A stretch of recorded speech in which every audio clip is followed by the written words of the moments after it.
Um,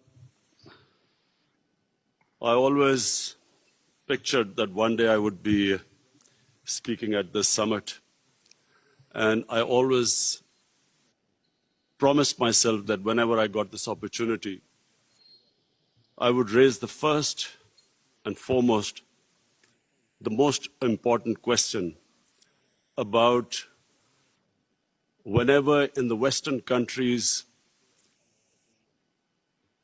people blaspheme our prophet, peace be upon him.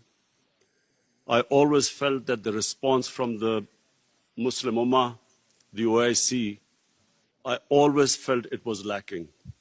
And therefore, I wanted to use this platform that the OIC owes a responsibility. Us heads of the states, we have a responsibility to the Muslim world.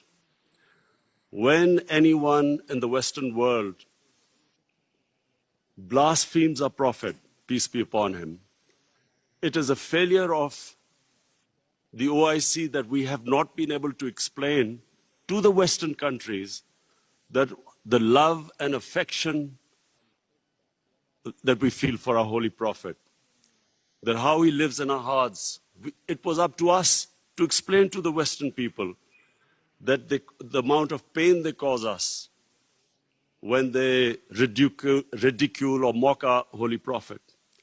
And we must know that in the West, people do not treat religion the way the Muslim world treats Islam. We live our religion.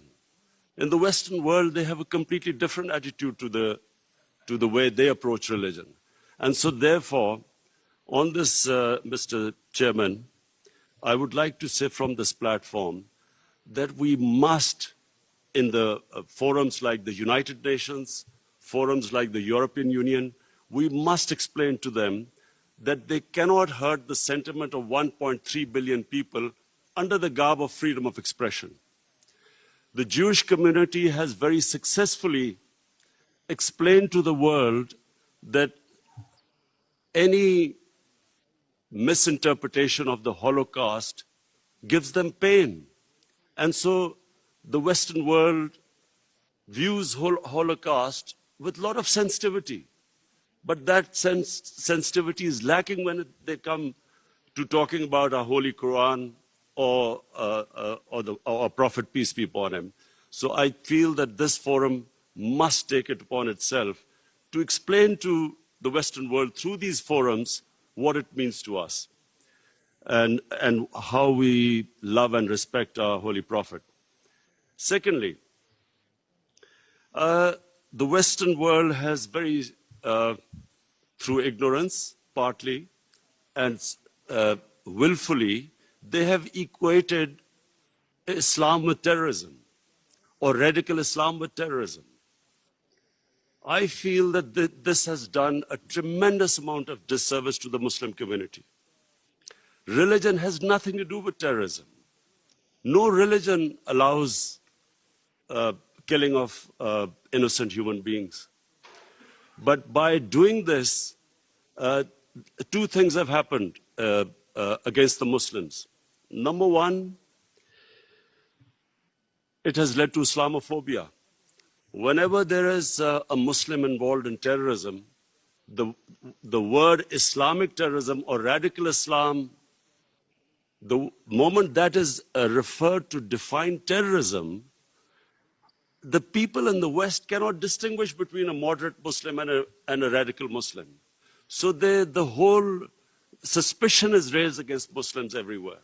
This attack in New Zealand by this gunman who goes into a mosque and shoots 50 innocent people is because they cannot understand that Islam has nothing to do with terrorism.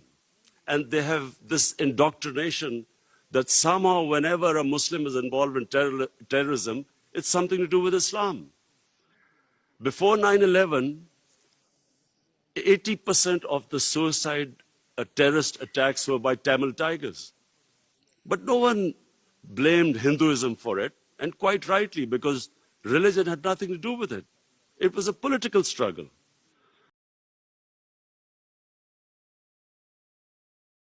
So this is my second point. I feel that it causes Islamophobia because we, the heads of Muslim states, have not been able to explain to the West, not powerfully enough, that Islam has nothing to do with terrorism. Political struggles have everything to do with terrorism.